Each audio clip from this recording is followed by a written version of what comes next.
బరాబర్ కార్యక్రమానికి స్వాగతం. ఈ వారం మన గెస్ట్ ఎక్స్-ఎంపీ ఉండవల్లి అరుణ్ కుమార్ గారు ప్రస్తుతం అంతా ఉన్నారు. నమస్తే సార్.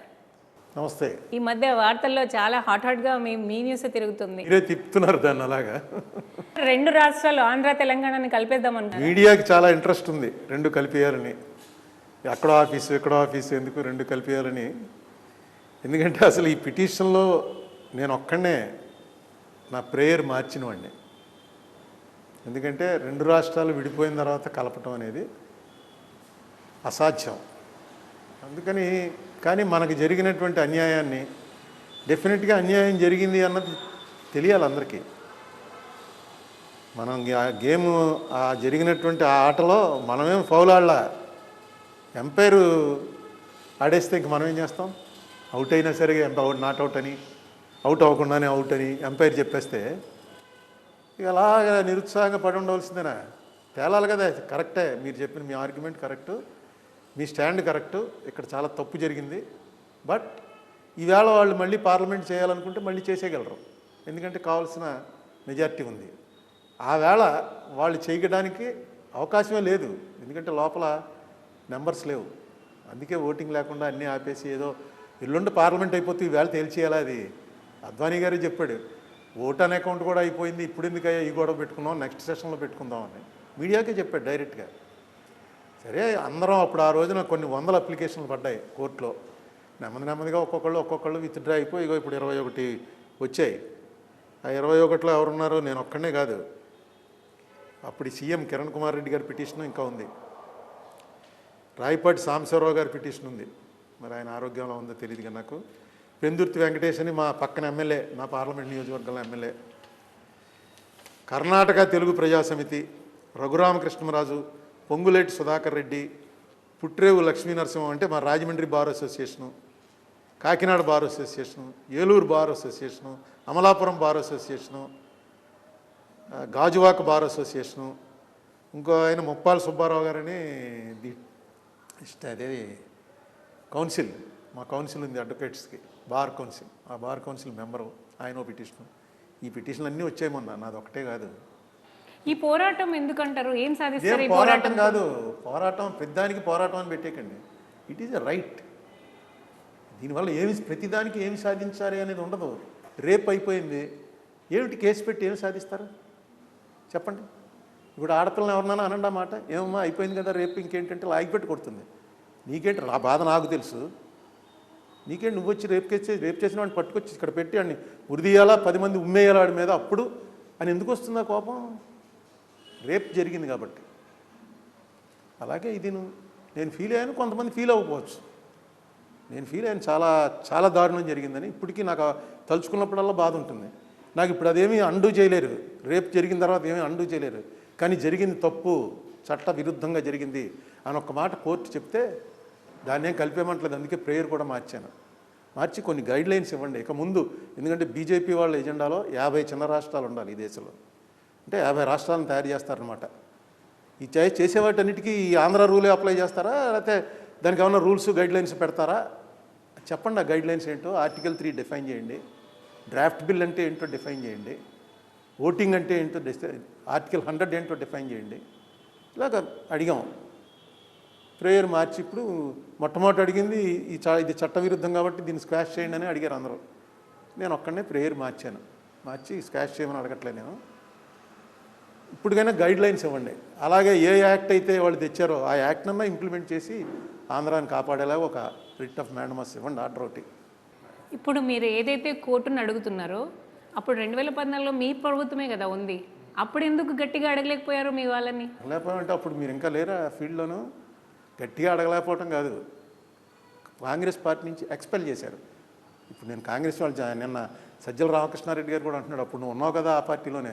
లేను, మమ్మల్ని పార్టీ నుంచి తీసేసి పార్లమెంట్ నుంచి తోసేసి అప్పుడు బిల్ పాస్ చేశారు. అందుకని మేము చేయవలసింది చేసాం, అదే తెలుస్తుంది. ఇప్పుడు కోర్టు వారు చెప్తారు మీరు చేసిన తప్పు అబ్బాయి, మమ్మల్ని బయటపెట్టి 25 మంది మెంబర్లు ఉంటే మనకి ఇక్కడ 16 మందిని బయటపెట్టి అక్కడ లోపల చేశారంటే అది ఏ రకంగా? అసలు మొత్తం లాగి అన్నీ పక్కన పెట్టండి, న్యాచురల్ జస్టిస్ ఉండాలిగా. ఆర్టికల్ 3 చెప్పింది ఏంటి? వాళ్ళని అడిగి అప్పుడు మీరు పని చేయండి అన్నారు. అడిగి అంటే అర్థం ఏంటి? అది ఇప్పుడు కోర్టు వారు డిఫైన్ చేయాలి. అంటే ఇప్పుడు మీరు కరెక్ట్ గానే పోరాటం చేశాను అంటారు. పోరాటం కాదు అది, వీఆర్ ఎగెనిస్ట్ ఇట్. పోరాటం ఏంటంటే అసలు ప్రతిదానికి పోరాటం అంటారేంటి?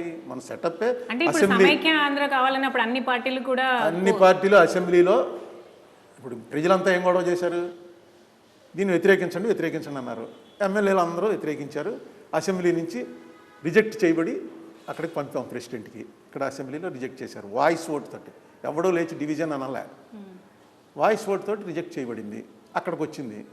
అక్కడ అసలు డివిజన్ లేదు, లెక్క లేదు, ఏమీ లేదు, అన్నీ వాళ్ళ రికార్డులోనే ఉన్నాయి. అదే నేను మళ్ళీ వేసి ఒక ఎఫిడేవిట్ ఇచ్చాను. ఇగో ఈ బుక్ ప్రణబ్ ముఖర్జీ గారి కోసం ఏదైతే తయారు చేశానో ఈ బుక్ పట్టుకెళ్ళి అక్కడ వేశాను పిటిషన్లో. 2020లో వేశాను బుక్. 20లో వేసి దీన్ని ఈ బుక్కే ఎడిషనల్ ఎఫిడేవిట్ ఒకటి వేశాను. తర్వాత మోడీ గారు, అమిత్ షా గారు కూడా ఆంధ్రాకి ఎంత అన్యాయం జరిగిపోయిందో చూడండి అని పార్లమెంట్లో అన్నాక మళ్ళీ పట్టుకెళ్ళి ఇంకా టైం అడగటం మొదలెట్టాం. ఎన్నిసార్లు అడిగాను, నాకు ఇదేం రాలా. టైం ఎప్పటి నుంచి అడుగుతున్నాను? 22 జనవరి నాడు అడిగాను 2019. తర్వాత కరోనా వచ్చి ఆగిపోయింది. మళ్ళీ 22 ఫిబ్రవరి 18న, మార్చి 11న, ఏప్రిల్ 8న ప్రశాంత్ భూషణ్ చేత అడిగించాను. ఆయన చాలా పాపులర్ అడ్వకేటు. రమణ గారు మన ఆంధ్రాకి సంబంధించిన ఆయన సీజేగా ఉంటే ఆయన కోర్టులో ప్రశాంత్ భూషణ్ గారిని తీసుకొచ్చి అడిగించాను. కేసు అంతా విన్నాక ప్రశాంత్ భూషణ్ ఎక్కడో మన స్టేట్ వాడు కాదు, నాకు పరిచయం లేదు అసలు, అదే చూడటం. అతను నా దగ్గర డబ్బు కూడా తీసుకోవాలి. కూర్చుని మాట్లాడితే డబ్బులు తీసుకుంటారు, కన్సల్టేషన్ ఫీ. వద్దులే, నువ్వు పబ్లిక్ కాజ్ కోసం వచ్చావని. మా అడ్వకేట్ అల్లంకి రమేష్ గారని రాజమండ్రి ఆయన ఉన్నాడు. ఆయన ఉండబట్టే కేసులన్నీ మన రాజమండ్రి వాళ్ళు బార్ అసోసియేషన్ కేసులన్నీ బతుకున్నాయి. ఎందుకంటే ఎవరి మట్టుకు వాళ్ళు అయిపోయింది, 8 ఏళ్ళు అయిపోయిందని వదిలేసిన ఆయన యాజ్ ఆయన అడ్వకేట్ ఆయన ఉన్నాడు. నా దాంతోపాటు నేనేమో ఎప్పుడు పర్సూ చేస్తున్నాను. నా దాంతోపాటు ఈ పిటిషన్లన్నీ కూడా వాళ్ళు ఎప్పటికప్పుడు చేయడం, దాని మీద అడగటం, అక్కడ అన్నీ కరెక్ట్గా అయ్యా, అన్నీ రిజిస్టార్ కోర్టులోంచి బయటకు వచ్చి ఇప్పుడు బతికున్న పిటిషన్లు అనమాట ఇవి. 150 ఎన్నో పిటిషన్లు పడితే ఈ పిటిషన్లు ఇప్పుడు బతికున్నాయి. రిటైర్డ్ అయిపోయిన వాళ్ళు కృష్ణా రామ అని రామకోటి రాసుకోకుండా 2 రాష్ట్రాల మధ్య చిచ్చెందుకు పెడుతున్నారు? నాకు రామకోటి ఇదే, అందుకే నేను ఇదే రాసుకుంటూ ఉంటాను. తర్వాత కృష్ణారామ అనుకుంటూ రిటైర్ అయిపోయిన పరిస్థితిలోకి నేను అనట్లేదు. ఎందుకంటే నేను పుట్టినప్పటి నుంచి కృష్ణారామ అనుకుంటూనే బతికాను. కొత్తగా రిటైర్ అయిన తర్వాత కృష్ణారామ అనుకుంటూ చేయాలని లేదు. నేను ఎప్పుడు కృష్ణారామ అనుకుంటూనే ఉంటాను. నాకు ఇదే రామకోటి. ఇలా చదువుతూ ఉంటాం, రాస్తూ ఉంటాం. ఏదో అదంతా జెనెటిక్గా డిఫెక్ట్, ఏం చేయను, అలా నడుస్తుంది. ఇది 2 రాష్ట్రాల మధ్య చిచ్చు పెడుతున్నాను కనడానికి అసలు నాకు అర్థం లేదు. అసలు దీనికి ఎందుకు ఇంత, నేను అడిగింది ఏంటి, ఎందుకు మీ అడ్వకేట్ వచ్చి అలా మాట్లాడాడు అని అడిగాను ప్రెస్ మీట్లో మొన్న. నేను అడిగింది అంతే. అడిగితే నేను ఎక్స్పెక్ట్ చేసిన సమాధానం ఏంటంటే, ఏమోలా కనుక్కుంటాం, మా స్టాండ్ అది కాదని నాకు ఎవరో చెప్తారేమో అనుకున్నాను. నేను ఎందుకు మీడియాలో చెప్పానంటే, నేను రాసిన లెటర్స్కి కానీ, నేను అడిగినటువంటి వాటికి కానీ, ఇంతకుముందు చంద్రబాబు నాయుడు గారి ప్రభుత్వం కానీ, ఇప్పుడున్న జగన్మోహన్ రెడ్డి గారి ప్రభుత్వం కానీ ఎప్పుడూ దేనికి ఏ రకమైనటువంటి రెస్పాన్స్ ఇవ్వలే.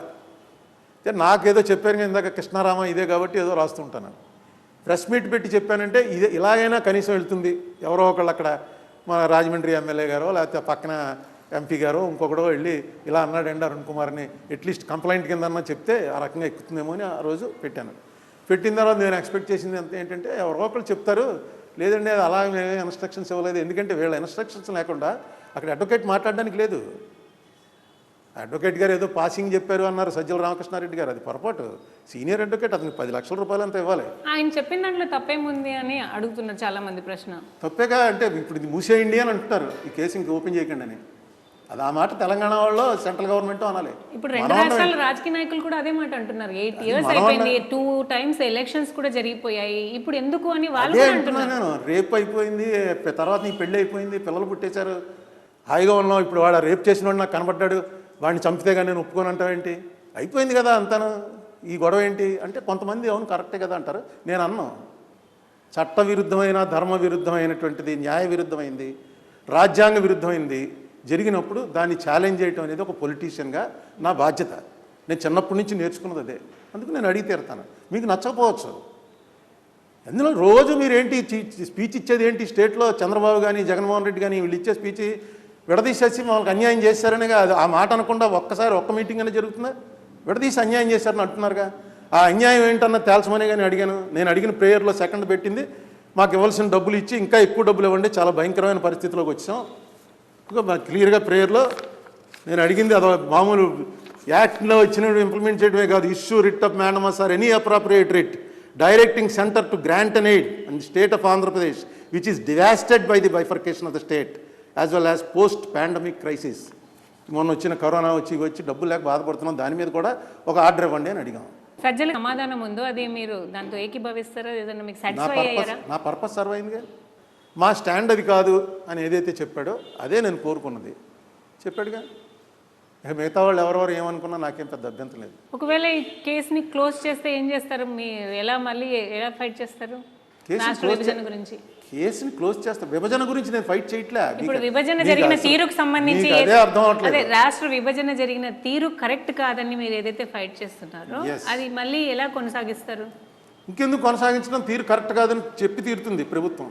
నమ్మకం ఉందా మీకు? ఆయన చెప్పాడుగా బెంచ్ మించే, either will close it or bury it.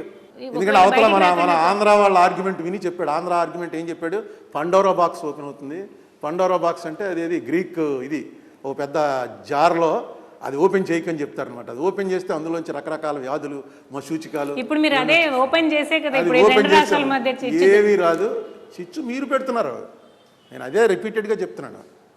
ఇది ఎంతసేపు మీరు పబ్లిక్ యాంగిల్లో ఏదైతే ఇన్స్టిగేట్ అవుతుంది. నేను చెప్పింది ఏంటి? ఇది ఈవేళ చెప్పింది కాదు, రోజు వెళ్తున్నాడు కోర్టుకి, వెళ్ళినప్పుడల్లా పేపర్లో వస్తుంది. ఈవేళ వచ్చాడు, మళ్ళీ టైం అడుగుతున్నాడు, మళ్ళీ ఇవ్వలేదు కోర్టు అని. ఈవేళ అది ఆ లలిత్ గారు రెండు కలిపాడు కాబట్టి అమరావతికి దీనికి మంది వచ్చింది, లేకపోతే రాకపోను.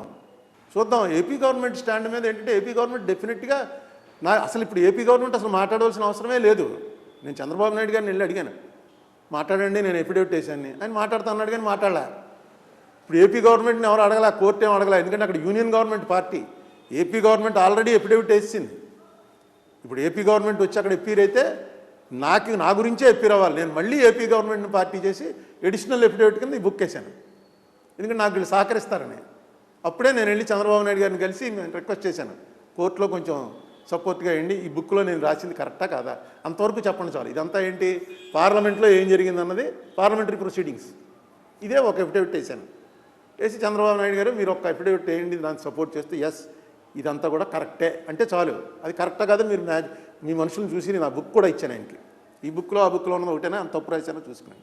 అలా దానికే ఉంది చేద్దాం అన్నాడైనా. మరి గట్టు మీద కూర్చొని ఎలా ఈదాలో చెప్పడం చాలా ఈజీ, కానీ అది ప్రాక్టికల్గా చేయడం అనేది చాలా కష్టం అని మీకు అనిపించడం? అసలు ఈతే కాదు, ఇది ఈత కాదు, నడక కాదు. అక్కడికి వచ్చి నిజం చెప్పడమే. ఎందుకంటే ఇందులో నాదేం లేదు పర్సనల్ ఇంట్రెస్ట్. కోర్టులో వెళ్ళి నిజం చెప్తాం. నిజం చెప్పడానికి ఏంటి? నిజమే చెప్పుకుంటున్నాను నేను. మీరేమీ చెప్పొద్దు. వచ్చి అక్కడ ఆ వేళ ఏం జరిగిందో చెప్పండి. మనం తెలంగాణకి వ్యతిరేకమా, మనం ఆంధ్రాకి వ్యతిరేకమా, మనం కలిసిపోవాలా, ఇవన్నీ నేనేం అడగట్లే. ఆ వేళ పార్లమెంట్లో జరిగింది కరెక్టా, ఇగో ఏదైతే నేను బుక్ చేశానో ఈ బుక్లో ఏమన్నా తప్పులు ఉన్నాయో కరెక్టా, అది చెప్పడానికి ఇంతెందుకు వచ్చి చేస్తే పండోరా బాక్స్ ఓపెన్ అవుతుందండి, అది అవుతుందండి, ఇది అవుతుందండి అని. మనకేంటి నష్టం? ఇంతకన్నా నష్టమే ఉంటుంది మనకి ఏమి ఇచ్చారు అసలు? ఏంటి ఆంధ్ర విడిపోయిన తర్వాత ఏమి ఇచ్చారు చెప్పండి? 8 ఏళ్ళు అయింది అంటున్నారు. 8 ఏళ్లలో మనకి ఏమొచ్చింది? జగన్ ప్రభుత్వం మీద రాళ్ళు వేయడానికి మీ ప్రెస్ మీట్ పెట్టి అన్నారు ఆ మాటలన్నీ. జగన్ ప్రభుత్వం మీద రాళ్ళు బోల్డ్ వేయచ్చు, ఎందుకు రోజు వేయచ్చు రాళ్ళు. జనరల్గా నేను రాళ్ళు వేసేటువంటి అవసరం లేదు నాకు, ఎందుకంటే నేను పాలిటిక్స్లో లేను. నేను ఏ పోస్ట్కి ఆఫ్ చేయట్లేదు. చంద్రబాబు నాయుడు గారు ఉన్నప్పుడు పోలవరం గొడవ ఎక్కువ ఉండేది కాబట్టి ఎక్కువ మాట్లాడేవాడిని. ఎందుకంటే పోలవరం సరిగ్గా వెళ్ళట్లేదు, మీరు తప్పు చేస్తున్నారని ప్రెస్ మీట్లు పెట్టేవాడిని. జగన్మోహన్ రెడ్డి గారిది వచ్చాక అసలు అక్కడ ఒరిజినల్గా కింద ఉన్న పునాదే సరిగ్గా లేదు పోలవరం అని, పోలవరం ప్రస్తుతం వర్క్ జరగట్లే. నా పేటెంట్ సబ్జెక్ట్ అది. ఇంకా సబ్జెక్టులు లేకపోయిన తర్వాత నేను ఏం మాట్లాడను? జగన్ అంటే ఎందుకంత కోపం, కసి, కక్ష? ఏమో జగన్ అడగండి. నేను ఎవరి మీదైనా ఇలాగే మాట్లాడతాను, మీ మీద ఇలాగే మాట్లాడతాను. నా మాట తీరంతా. నేను ఏదైనా ఒక సబ్జెక్ట్ మీద మాట్లాడించినప్పుడు నా కంట్రోల్లో ఉండదు. చాలాసార్లు తర్వాత అనుకుంటాను, ఎందుకు హసీనాతో అలా మాట్లాడాను, వేరే హసీనాథ్ పెట్టుకొచ్చిందే, నవ్వుతూ హాయిగా ఉండవలసిందే అనుకుంటాం. అనుకుని ఏముంది, ఆ టైం వచ్చేటప్పటికి మనకు తెలియకుండానే. అంతేగాని కోపం, కసి, కక్ష ఏం లేదు. ఎందుకు ఉండాలి కోపం, కసి? చంద్రబాబు నాయుడు మీద కోపం, కసి, కక్ష ఉందా? మరి రాజకీయ విరోధి ఆయన చాలా కాలం. 2014 తర్వాత ఆయన కూడా నాకు విరోధి కాదు. ఇతను రాజశేఖర రెడ్డి కొడుకు, ఇతని మీద నాకెందుకు ఉంటుంది? ఈ విభజన అంశాన్ని తెరపైకి తీసుకుని వచ్చి ఏ పార్టీకి హెల్ప్ చేయాలనుకుంటున్నారు? ఎందుకంటే బీజేపీ తెలంగాణలో బీజేపీ వాళ్ళు అంటున్నారు కవిత పైన ఏదైతే స్కామ్ ఉందో లిక్కర్ స్కామ్ దాన్ని పక్కదోవ పెట్టించడానికి ఇవన్నీ కూడా తెరపైకి వస్తున్నాయని. ఎన్నిసార్లు వేసానో చెప్పానుగా డేట్లు. నేను ఎప్పటి నుంచో చేస్తున్నాను ఇది. రామకృష్ణారెడ్డి గారిని ఖండిస్తూ నేను రేపు ప్రెస్ మీట్ పెట్టుంటే అప్పుడు ఓహో ఇదేదో వీడు అటాక్ చేయడానికే వచ్చాడు, అందుకే ముందు జగన్ని ప్రెస్ మీట్ పెట్టి నీ స్టాండ్ తప్పు అన్నాడు. సజ్జల రామకృష్ణారెడ్డి వస్తే సజ్జల రామకృష్ణారెడ్డి అటాక్ చేస్తున్నాడు, దీనివల్ల ఏంటి ఇతనికి బెనిఫిట్ అని ఆలోచన చేశారనుకోండి, ఓకే ఆలోచన తప్పైనా చేయటానికి అవకాశం ఉంది. ఇప్పుడు ఆలోచన చేయవలసిన అవసరమే లేదు, ఎందుకంటే నేను మాట్లాడిన దానికి నాకు ఆన్సర్ వచ్చేసింది. ఇక నేను ఎవరితోటి కలిశాను, వాళ్ళిద్దరు ఎవరు కలిశారు, ఇవన్నీ కేసీఆర్ మీతో కలిశారు కదా బీఆర్ఎస్ పార్టీకి సంబంధించి, సో మీకు కేసీఆర్కి సత్సంబంధాలు ఉన్నాయి కదా. కేసీఆర్ పిలిచింది బీఆర్ఎస్ గురించి నాతో మాట్లాడే లేదు. నేను యాంటీ బీజేపీ అన్నది ఆయనకి తెలిసింది, ఎవరో చెప్పుంటారు. నాకు ఇంతకుముందు నేను మాట్లాడతాను బాగా అని తెలుసు ఆయనకి. పిలిచాడు, పిలిచి మరి బీజేపీ ఇలా చేస్తుంటే నా నేరు కొత్త ఆయన ఆల్రెడీ హోంవర్క్ చేసుకుని ఉన్నాడు, బీజేపీ చేసిన తప్పులు అన్నీ నాతో మాట్లాడాడు, అంతవరకే. 8 సంవత్సరాలు అయిపోయిన ఇష్యూని తెరపైకి తీసుకురావడం అందరూ పిచ్చోళ్ళలాగే చూస్తున్నారు ఇప్పుడు. 8 సంవత్సరాలు అయిపోయిందని మీరు అనుకుంటున్నారు, ఇది అయిపోలే, కోర్టులో ఉంది. ఇది నేను ఈవేళ పిటిషన్ ఫైల్ చేయలే, కోర్టులో ఉంది. 2019 నుంచి ఎప్పుడైతే మోడీ గారు అమిత్ షా గారు ఆంధ్రాకి అన్యాయం జరిగింది అని పార్లమెంట్లో అన్నారో మీకు ఎవరికి చెమ కుట్టినట్టు లేదు, కానీ నాకు వచ్చి మామూలుగా పాము కుట్టినట్టు అయింది. ఇదేంటి వీళ్ళు ఎలా మాట్లాడుతున్నారని, వీళ్ళ పార్టీ సపోర్ట్ చేస్తేనే కదా అయింది. మళ్ళీ మాట్లాడారు మన కాశ్మీర్ గొడవలో, మళ్ళీ ఇదే. ఎప్పుడు ఏ గొడవ వచ్చినా సరే అపోజిషన్ వాళ్ళు లేచి మీరు అన్పార్లమెంటరీగా బిహేవ్ చేస్తున్నారు, మీరు కాన్స్టిట్యూషన్ పక్కన పెడుతున్నారు అంటే ఆంధ్రాకి ఏం జరిగింది? ఉస్ దిన్ కహా గయే थे आप, वो क्या कर रहे थे? एक बार जाओ, एक बार आंख को बंद करके देखो, याद करो उस दिन यहीं बैठे थे. तो అమిత్ షా గారి స్పీచ్ ఇది. అంత సపోర్ట్ చేస్తుంటే నా స్టాండ్ని మరి నేను దాన్ని వదిలేసి ఏదో పొరపాటు అయిపోయిందని ఎందుకు అనాలి?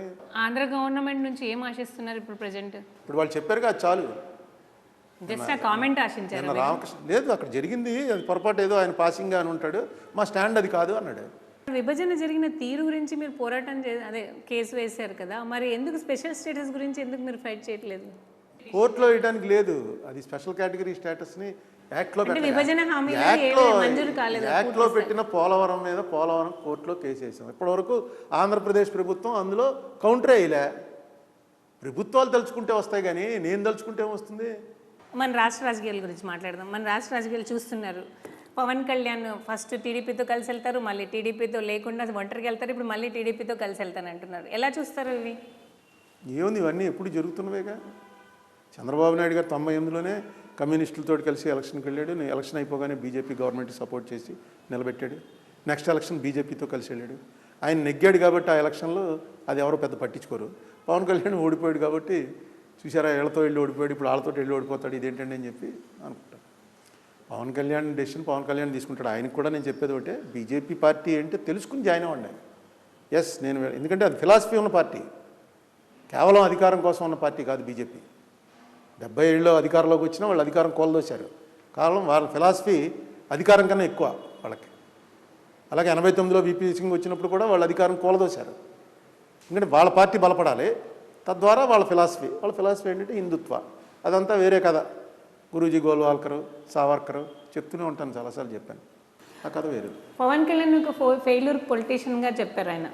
నేను ఒక ఫెయిల్ అయ్యాను, పొలిటీషియన్గా ఫెయిల్ అయ్యానని. మీరేమనుకుంటున్నారు? ఆయన అని వెంటనే అది కూడా చెప్పాడుగా, ఫెయిల్ తర్వాత వెంటనే సక్సెస్ వస్తుందని కూడా చెప్పాడు.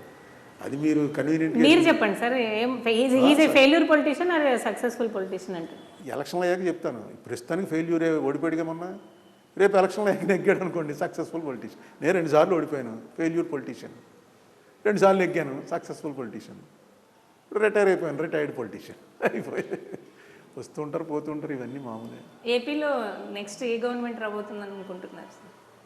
ప్రజలు ఎన్నుకున్నటువంటి గవర్నమెంట్ రాబోతుంది. మీరు రాజకీయంగా బాగా టూ ఎర్లీ అప్పుడేం చెప్పలేదు. మొన్న జరిగిన బీసీ సభ గురించి మీ కామెంట్ ఏంటి? సభలో జనరల్గా సభలకు అన్ని సభలకి జనాలు వస్తారు, అని అదంతా గొడవ వేరు అసలు. సభలను బట్టి వాటిని బట్టి ఉండదు. అంటే బీసీలు వైసీపీతో లేరంటారా? బీసీలు వైసీపీలో ఉన్నారుగా, మొన్న వచ్చారు. లేక మొన్న 51% ఎందుకు వస్తాయి ఓట్లు ఇప్పుడు బీసీలు లేకుండా? ఇప్పుడు జ్యోతిష్కో ఏం చెప్తాం? పవన్ కళ్యాణ్ చంద్రబాబు నాయుడు కలిస్తే ఒకలా ఉంటుంది, చంద్రబాబు నాయుడు పవన్ కళ్యాణ్ బీజేపీ కలిస్తే ఒకలా ఉంటుంది, BJP Pawan Kalyan Chandrababu Jagan triangular fight అయితే ఒకలా ఉంటుంది. మీరు ఇప్పుడు చెప్పామంటే ఏం చెప్తాం? అవి డిసైడ్ అయ్యాక అప్పుడు అడగండి చెప్తాను. పవన్ కళ్యాణ్తో మీరు వేదిక షేర్ చేసుకున్నారు. సో ఇంకా సత్సంబంధాలు కొనసాగుతున్నాయా? జనసేనలో వెళ్ళే అవకాశం ఏమైనా ఉందా, లేక రిటైర్డ్ అయిపోయినట్టేనా మీరు? ఏ పార్టీలోకి వెళ్ళను, రిటైర్ అయిపోయి అంతే, ఇంకా రాజకీయాలకు దూరంగా ఉంటారు. దూరంగా ఉన్నాం, ఇలా ఉంటానుగా. రాజకీయాలు దూరంగా ఉంటే నాకు ఇంకో పని చేత కాదు. రాజకీయాల్లోనే ఉంటాను.